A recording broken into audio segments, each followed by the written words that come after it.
मी आत्ता गेवराई तालुक्यातील धारवंटा या गावामध्ये आहे. शिंदफणा नदीला महापूर आला आहे आणि शिंदफणा नदीच्या काठचे सगळे घर पाण्यात गेलेत. शेतकऱ्यांची शेती सगळी पाण्यामध्ये गेली. प्रचंड नुकसान झालं आहे. आत्ता मी धारवंटा या गावामध्ये आहे. नदीपासून 1 किलोमीटर अंतर असलेलं घर आहे. म्हणजे इथून जवळपास 1 किलोमीटर अंतरावर इकडं उजव्या साईडला नदी आहे आणि नदीमध्ये पाणी बसलं नाही. पूर्ण नदी ओसंडून वाहिली आणि इकडं जर बघितलं तर 1 किलोमीटर अंतरापर्यंत पाणी आलं आहे. इकडं बघा, या बाजूला जर आपण बघितलं शेती, तर ही सगळी शेती पाण्याखाली गेली होती. आणि काल एवढी प्रचंड पूर परिस्थिती निर्माण होती. हे सगळं घर पाण्यामध्ये गेलं. मामा, अचानक पाणी आलं होतं इकडं? हां, अचानक. कधी झालं किंवा कसं, किती पाणी आलं इकडं? एकदम 2 पाणी आले, काल एक आज एक. काल. मग तुम्ही पहिल्यांदा पाणी आलं तेव्हा कुठं होता? आम्ही गावात होतो. इथून गेलो होतो निघून. आम्ही इथं राहतो. आम्हाला न्यायला आले. आम्ही इथून घराला कुलूप ते लावूस तर लेकराला सकाळच्या पारी पाणी आलं. अचानकच पाणी आलं? अचानक पाणी थोडं आलं. तिथं आलं त्या बोरच्या मसुंब्यापाशी. तिथं पाणी आल्यानंतर तिथं काय झालं की हे पोरग तिकडं म्हणलं पाणी बघून येतो. म्हणलं आतावर तुम्ही स्वयंपाक करा. मग आपण जर वाढलं पाणी तर गावात जाऊ. तर तितक्यात 2 ह्यांचे त्याचे मुलं 2 आहेत, मुलगा आणि मुलगी. शाळेत जायचे म्हणून त्यांना डबा मी तिथं पोळ्या केल्या. यांनी पुरीने ह्या गॅसवर भाजी केली, डबे भरिले, नेले गावात. नेऊन सोडायला गेला. नेऊन सोडून त्यांना त्या झाडापाशी, कवटीच्या झाडापाशी नेऊन सोडूस तर आणि येऊस तर पाणी हे आता इकडे वाट रस्ता वळतोय का तिथं पाणी आलं. अच्छा, म्हणजे हे सगळं अचानक पाणी आलं? अचानक पाणी आलं ते हितपर्यंत पाणी आलं. तिथपर्यंत पाणी आलं तर पोरग काय म्हणलं, ह्याने बैलगाडी झुपिली. तिथं नेऊन सोडून एक म्हातारी आमची आजा आहे, सासून सासरे येतं, त्यांना खांद्यावर नेऊन तिथं बैलगाडीत बसलं, गावात नेऊन सोडलं. आणि मग गाडी परत घेऊन आला. ते म्हैस आणि 2-3 शेळ्या त्या बघितल्या रस्त्याच्या, तेवढ्या 2-3 शेळ्या नेल्या. आणि बाकीच्या शेळ्या नेऊन सोडूस तर गावातले माणसं आले. म्हशी त्या शेळ्या सोडूस तर 2 म्हशी वाहून गेल्या. आमच्या 12-13 शेळ्या पुन्हा वाहून गेल्या. ते सगळं सगळं शेळ्याचं होतं आमचं.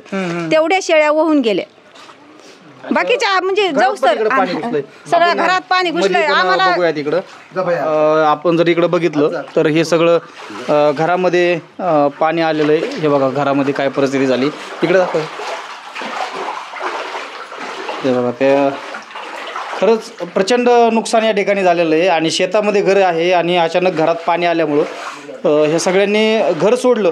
मात्र घरातला माल सगळा तसाच राहिला की खाद्यपदार्थ असतील पाण्यामध्ये सगळे गेलेले आहेत. इकडं जर आपण पुढं बघितलं तर धान्य असेल, इकडं सगळं रोजचा पसारा असेल, हे सगळं पाण्यामध्ये गेलं आहे. पाणी हे पलीकडून आलं आहे का इकडून? सर्व घरातच पाणी. ते बघा, आता अचानक पाणी आलं. आता तुम्ही इकडे आलायत परत, अजून अशी परिस्थिती निर्माण होऊ शकते काय? कसं काय आता इथून पुढे राहण्याची आमची सोयच नाही. अशी इतकी भीती वाटायला लागली. आता वाटतंय की इकडं रानात सुद्धा येऊ नये आम्ही. 2 एकरवर मसुंबी, ती मसुंबी सुद्धा उपटू गेली. शेती पण व्हायला गेली, सगळी शेती. आणि सगळं जीवन आमचं शेतीवर आहे. आमचं का कुणी नोकरीला नाही, कुठं कशाला नाही, काही नाही. शासनाची आम्हाला हीच इच्छा आहे की काहीतरी आम्हाला त्यांनी भरपाई करून द्यावा, मदत करावा आणि सुरक्षित ठिकाणी सुरक्षित जायला पाहिजे. ठेप्याला लहान लेकरं आहेत. आज रस्त्यावर आम्ही नाही तर शेतात जातो, कुठं जातो. लेकरांनी शेतात शाळातून यायचं. तुम्ही सावध झालात, अचानक इथून गेलात म्हणून? गेलो म्हणजे आम्ही इतकाला पाण्यातून गेलो गावात असताना. जर अचानक पाणी आलं असतं मग गेलो असतो आम्ही काय राहिला असतो का? भयानक परिस्थिती बेकार. इकडे पाणी येत नव्हतं, कधीच आलं नाही पाणी. आज 40-42 वर्ष झाले मी इथं आलेली आहे, पण अजून पाणी आलेलं नव्हतं. आजपर्यंत पाण्याचं आम्हाला कसलीच भीती नव्हती. ते आज पाणी सगळा संसार पाण्यात गेलाय. 12-13 शेळ्या गेल्या, 2 म्हशी गेल्या, 50-60 हजार रुपये घरात होते, त्याचा चिखल होऊन बसलाय. आणि काय करायचं मग? अवघड आहे परिस्थिती. आज आम्ही काल सकाळी गेलेलो, तर आज आम्ही आत्ता आलो. ते बी तुम्ही आलात म्हणून आमची हिंमत सुद्धा व्हायना यायची. आज आम्ही लोकांची तर जेवण करतो. अंगाच्या पांघरुणाशी गेलेलो आहेत काल सकाळी. बरोबर. या पाण्यात तुम्हाला काय आता सगळं पाणी म्हणजे तुम्ही तिकडं तर बघितलं ना, आपण तिकडं आमची भावकीचे घर आहेत म्हणून तिथं शेळ्या ते नेऊन बांधल्या, त्या 2-4 हाती लागल्या तेवढ्या, नाही तर काहीच नव्हतं. शेती गेली, शेळ्या गेल्या, 2 एकर म्हशी गेल्या. 20 रुपये किलोनी मसुंबी दिलेली होती. जवळजवळ नाही म्हणलं तरी 10 टन तर मसुंबी भरली असती.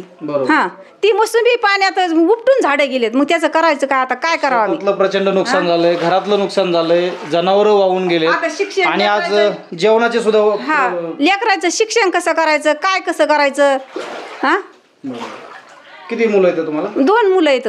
अच्छा अच्छा. हा तर तुम्ही मुलं आहेत. हे मुलगा आहे, दुसरा काय सांगाल नेमकं आता काय इथून पुढे कसं काय करतात? आता इथून पुढे शासनाला आमची एकच इच्छा आहे की शासनाने आम्हाला ताबडतोब मदत तर करावीच, पण आमचे जे जनावर शेळ्या वगैरे गेलेले सगळं आमचं जे म्हणजे आमचा मूलभूत गरजा म्हणजे आमचा जे खर्च भागत होता तो जनावरावर आणि शेळ्यावरती भागत, दूध आणि शेळ्याच्या उत्पन्नावर आमचं थोडंफार भागत होतं. शेती थोडी आहे आम्हाला, परंतु ते जनावर बी वाहून गेलेले आहेत आणि शेळी बी वाहून गेलेली. आता इथून पुढे असं म्हणते शासन म्हणून की तुम्ही दाखवा, समजा तुमचे जनावर कुठं होतं. आता जर जनावरच वाहून गेले तर आम्ही दाखवायचं काय? बरोबर. प्रश्न हा पडलेला आहे. जनावर गेले, पिकंही वाहून गेले. पीक तर वाहून गेलेलंच आहे, पण जनावर ते आता समजा तलाठी वगैरे आले तर ते म्हणते तुमचे जनावर कुठं होते दाखवा, पण त्यांना दाखवायचं काय? जनावरच जर आपल्या दावणीला राहिलेले नाहीत, हा त्यांना आपण खुट्या दाखवू शकतो, जनावरांच्या आहेत ते तिथं बाहेर बी अजून बी खुट्या आहेत.